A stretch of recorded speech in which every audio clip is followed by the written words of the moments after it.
Hello વિદ્યાર્થી મિત્રો, તો કેમ છો? મજામાં? તો ટ્રેન યોર બ્રેન ચેનલમાં તમારું સ્વાગત છે. તો આજે આપણે કયા ટૉપિકની વાત કરવાના છીએ? તો આગળ આપણે એક વિડીયો બનાવ્યો હતો કે જે તમારી નીટ 2025ની પરીક્ષા છે એ 4 મે 2025ના લેવાઈ હતી. ત્યારે જે ઇન્દોર અને ઉજ્જૈનના જે મધ્યપ્રદેશમાં કેટલાક સેન્ટરો છે જેમાં ચાલુ પરીક્ષાએ વીજળી ગુલ થઈ ગઈ હતી. એમાં જે 200+ વિદ્યાર્થીઓ છે જેને MP હાઈકોર્ટમાં અરજી કરી હતી. હવે જે 75 વિદ્યાર્થીઓ છે જેને 3 જૂન પહેલાં અરજી કરી હતી એમની ફરીથી એક્ઝામ લેવો એવું MP હાઈકોર્ટે કીધું હતું. પણ હવે જે ફરીથી એક્ઝામ લેવાનો ચુકાદો છે એના સામે NTA ફરીથી રીડ કરી એટલે ફરીથી અરજી કરી હતી. હવે એ અરજીની ફરીની સુનાવણી કરવામાં આવી છે. એટલે કે જે હાલ જે ચુકાદો છે કે 75 વિદ્યાર્થીઓને ફરીથી એક્ઝામ લેવામાં આવે એના પર હાલ MP હાઈકોર્ટે રોક લગાવવામાં આવી છે. એટલે કે એની જે આગળની સુનાવણી છે એ 10 જુલાઈ થશે. એમાં તમને સંપૂર્ણ જાણકારી મળશે.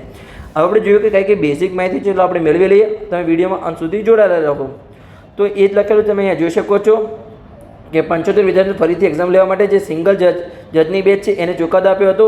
જે ન્યાયાધીશ હતા સુબોસ અભયંકરે.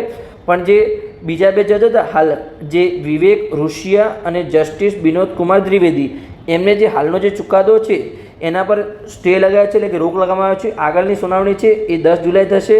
તમને હું સિમ્પલ ભાષામાં કહું તો આ 75 વિદ્યાર્થીઓની નીટની એક્ઝામ છે એ ફરીથી લેવાનો કોઈ ચાન્સ નથી, કેમ કે હવે NTA છે એ ધીરે ધીરે સુપ્રીમ કોર્ટમાં જશે અને પછી જે આ ચુકાદો છે એ ગવર્મેન્ટ અને NTAના પક્ષમાં આવશે.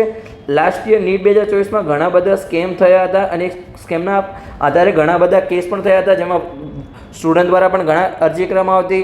કેટલાક ઇન્સ્ટિટ્યૂટ દ્વારા જેમ કે ફિઝિક્સવાળા જે અલક પાંડે સરે પણ ઇન્સ્ટિટ્યૂટમાં એને સુપ્રીમ કોર્ટમાં અપીલ કરવામાં હતી. છતાં પણ જે છેલ્લે લાસ્ટ ચુકાદો છે NTAના પક્ષમાં જ આવ્યો તો તમે ગમેલું કરશો, ગમેલા કેસ કરશો, પણ જે ચુકાદો છેલ્લે NTAના પક્ષમાં જ આવવાનો છે.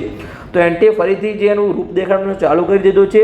એટલે કે જે ચુકાદો આપવામાં આવ્યો હતો કે 75 વિદ્યાર્થીઓને ફરીથી એક્ઝામ લેવામાં આવે એનો કોઈ પણ એક્ઝામ લેવાના ચાન્સ નથી. હવે આ ચુકાદો હાલ સ્ટે મૂકવામાં આવ્યો છે. ફરીથી 10 જુલાઈ હાઈકોર્ટમાં ચુકવણી થશે અને જો ચુકાદો વિદ્યાર્થીઓના પક્ષમાં આવશે તો NTA સુપ્રીમ કોર્ટમાં જશે અને ચુકાદો છેલ્લે NTAના પક્ષમાં જ આવશે. એવી સંભાવના છે કે આ 75 વિદ્યાર્થીઓનું જે જૂનું રિઝલ્ટ છે એના આધારે જ એમને ઓલ ઇન્ડિયા રેન્ક આપવામાં આવશે અને ફરીથી એક્ઝામ લેવામાં આવશે નહીં. આ છે તમને ગવર્મેન્ટના પક્ષમાં જ જવાબ આવવાના ફૂલ ચાન્સ છે. પણ જો ગવર્મેન્ટ જો કોઈ હાઈકોર્ટ કે કોઈ નાની અદાલત છે એ ગવર્મેન્ટના વિરુદ્ધમાં આન્સર આપે તો છેલ્લે સુપ્રીમ કોર્ટમાં ચાન્સ છે. પણ છેલ્લે તો ચાન્સ છે કે ગવર્મેન્ટના પક્ષમાં આન્સર આપે, કેમ કે ગવર્મેન્ટ બહુ પ્રેશર બનાવવાનું ટ્રાય કરશે, કેમ કે ફરીથી એક્ઝામ લેવી, ફરીથી એમને ઓલ ઇન્ડિયા રેન્ક આપવા. જો ફરીથી 75 વિદ્યાર્થીઓની એક્ઝામ લેશે તો 23 લાખ વિદ્યાર્થીઓને ફરીથી રિઝલ્ટ આપવું પડશે. કેમ કે વિદ્યાર્થીઓને વચ્ચે ઓલ ઇન્ડિયા રેન્ક તો ક્યાંક તો આપવા પડશે. જેમ કે તમારો 40,000 રેન્ક છે, અહીંયા કોઈ વિદ્યાર્થીનો રેન્ક તમારા કરતાં ગણો કે 75માંથી તમારા 33 વિદ્યાર્થી તમારા કરતાં આગળ છે, તેમને રેન્ક આગળ આપવો પડશે, બીજા વિદ્યાર્થીને પાછળ રેન્ક આપવો પડશે. એટલે કે ફરીથી 23 લાખ વિદ્યાર્થીનું ફરીથી રિઝલ્ટ બનાવવું પડશે. એટલે બહુ ડિફિકલ્ટ પ્રક્રિયા છે. એમાં હજુ 1 મહિનો લાગી શકે છે, 1 મહિનાથી વધારે સમય લાગશે. એટલે તમારે જે કાઉન્સેલિંગ છે એ પણ ડિલે થઈ શકે છે. તો હાલ NTA ટ્રાય કરે છે કે ફરીથી એક્ઝામ લેવી ના પડે અને જે લાસ્ટ રિઝલ્ટ હતું એના આધારે જ એમને આન્સર આપવામાં આવે અને એને ઓલ ઇન્ડિયા રેન્ક આપવામાં આવે. તમે અહીં જોઈ શકો છો, દરેક માહિતી હું તમને બતાવું છું. તમે આનો સ્ક્રીનશોટ લઈને સંપૂર્ણ જાતે અભ્યાસ કરી શકો છો. અહીંયા મેં સંપૂર્ણ માહિતી લાવવાનો પ્રયત્ન કરીશ. તમે જોઈ શકો છો, તમે સ્ક્રીનશોટ લઈ લો. ચલો આપણે સંપૂર્ણ એક સ્ટેપ બાય સ્ટેપ આપણે તમને મેં પહેલાં બેઝિક માહિતી આપી દીધી છે કે ડિવિઝન બેન્ચ છે શું ચુકાદો આપ્યો છે. 23 જૂને ચુકાદો આપવામાં આવ્યો હતો, એના આધારે 1 જુલાઈ ચુકાદો બદલવામાં આવ્યો છે. ફરીથી ઓલ ઇન્ડિયા રેન્ક આપવામાં સંપૂર્ણ અહીંયા માહિતી આપેલી છે. તમે જોઈ શકો છો. તમે જોઈ શકો છો. આનો પણ અહીંયા સ્ક્રીનશોટ લઈ શકો છો. આગળ આપણે વધીએ. તમે આનો પણ સ્ક્રીનશોટ લઈ શકો છો. હવે આગળ આપણે જોઈએ કે જો તમારે મેડિકલ એડમિશન પ્રક્રિયા 2025 માટેના જો પેડ કાઉન્સેલિંગમાં જોડાવવું હોય તો train your brain YouTube channel દ્વારા પેડ કાઉન્સેલિંગના 2 પ્રકારના પ્લાન તૈયાર કરવામાં આવ્યા છે. જેમાં જે આ પ્લાન છે એ દરેક મેડિકલના 4 કોર્સ માટે લાગુ પડે છે. એટલે કે MBBS હોય, BDS હોય, BAMS હોય કે BHMS હોય, આ 4 કોર્સ માટે બંને પ્રકારના પ્લાન લાગુ પડે છે. જેમાં પ્લાન A છે બેઝિક પ્લાન છે, જેની કિંમત છે ₹2,499. જેમાં તમને ગુજરાતના મેડિકલ એડમિશન પ્રક્રિયાની દરેક માહિતી મળશે. પછી કોલેજની દરેક પ્રકારની માહિતી મળશે કે ફીસ કેટલી છે, હોસ્ટેલ ફી કેટલી છે, મેસ ફી કેટલી છે, ટ્યુશન ફી કેટલી છે, કોઈ એક્ઝામ ફી કેટલી છે, યુનિવર્સિટીની ફી કેટલી છે, કોલેજનું ઇન્ફ્રાસ્ટ્રક્ચર કેવું છે, સંપૂર્ણ તમને માહિતી વોટ્સઅપ ગ્રુપ દ્વારા મળશે. પછી આગળ તમને શિષ્યવૃત્તિ અને શૈક્ષણિક લોનની દરેક પ્રકારની માહિતી મળશે. પણ આ પ્લાનમાં તમે કોઈ કોલ અથવા મેસેજ દ્વારા કોઈ પણ તમારો પર્સનલ પ્રશ્ન પૂછી નહીં શકો. માત્ર તમને વોટ્સઅપ ગ્રુપ દ્વારા ઇન્ફોર્મેશન આપશે અને તમારે કોઈ પણ મેડિકલ એડમિશન પ્રક્રિયામાં તમને હેલ્પ કરવામાં આવશે નહીં. એટલે તમને હેલ્પ કરવામાં આવશે પણ તમે વોટ્સઅપ ગ્રુપમાં જે પણ ઇન્ફોર્મેશન આવે એના આધારે તમારે જાતે કાઉન્સેલિંગ કરવાનું રહેશે.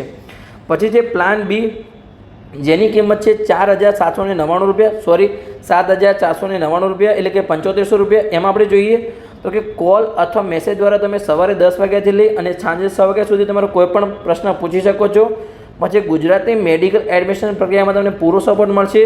અમે ફોર્મ પણ અમે ભરી આપીશું, ચોઇસ ફિલિંગ પણ અમે કરી આપીશું. ચોઇસ ફિલિંગમાં સંપૂર્ણ તમને મદદ કરીશું કે કઈ કોલેજ સારી છે, કઈ કોલેજની ઇન્ફ્રાસ્ટ્રક્ચર કેવું છે, તમને દરેક આન્સર આપવામાં આવશે. તમે ગમે ત્યારે કોલ પર મેસેજ કરી શકો છો, રૂબરૂ ઓફિસ પર આવીને પણ મળી શકો છો. તમારી પૂરી મેડિકલ એડમિશન પ્રક્રિયાની જવાબદારી અમારી રહેશે. પછી આગળ આપણે જોઈએ કે વોટ્સઅપ ગ્રુપમાં તમને દરેક માહિતી આપવામાં આવશે. છતાં પણ તમારો કોઈ પ્રશ્ન તમે ગમે ત્યારે પૂછી શકો છો. એડમિશન મળી જાય પછી તમને કોઈ પણ શિષ્યવૃત્તિ હોય, એજ્યુકેશન લોન, એની પણ તમને સંપૂર્ણ માહિતી મળશે.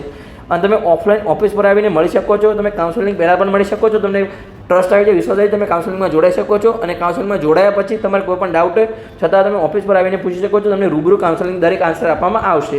તો આ જતા પ્લાન. હવે આપણે જોઈએ કે જે આ કેસ ચાલે છે એમાંથી શું ગુજરાતના વિદ્યાર્થીઓને કોઈ અહીંયા કોઈ લાભ કે ગેરલાભ થશે. એની પહેલાં જો અમારે કાઉન્સેલિંગમાં કેવી રીતે જોડાવાનું છે તો અહીંયા જે તમને નંબર આપવામાં આવ્યો છે 8511515542 એના પર તમારે કોન્ટેક્ટ કરવાનો છે. મેલની તમારે વોટ્સઅપ પર મેસેજ કરવાનો છે. તમે કોલ પણ કરી શકો છો, પણ અત્યારે ઘણા વિદ્યાર્થીઓ કોલ કરતા હોય છે એટલે કોલ પર જવાબ આપવો શક્ય નથી. જે પણ વિદ્યાર્થીઓને કોલ પર જવાબ ના મળે એ વોટ્સઅપમાં મેસેજ કરી શકે છે. ત્યાં તમને ડૉક્ટર જનક સર જોડે વાત કરવામાં આવશે, તમને સંપૂર્ણ ગાઈડન્સ આપવામાં આવશે. અને જે વિદ્યાર્થીઓને માત્ર પેડ કાઉન્સેલિંગમાં જોડાવવું એમને જ કોલ અથવા મેસેજ કરવાનો છે, કેમ કે ઘણા વિદ્યાર્થીઓ અનનેસેસરી કોલ મેસેજ કરતા છે એટલે એમને કોઈ કોલ કરવાની જરૂર નથી. તો તમારે પેડ કાઉન્સેલિંગમાં જોડાવો એના માટે જે નંબર છે.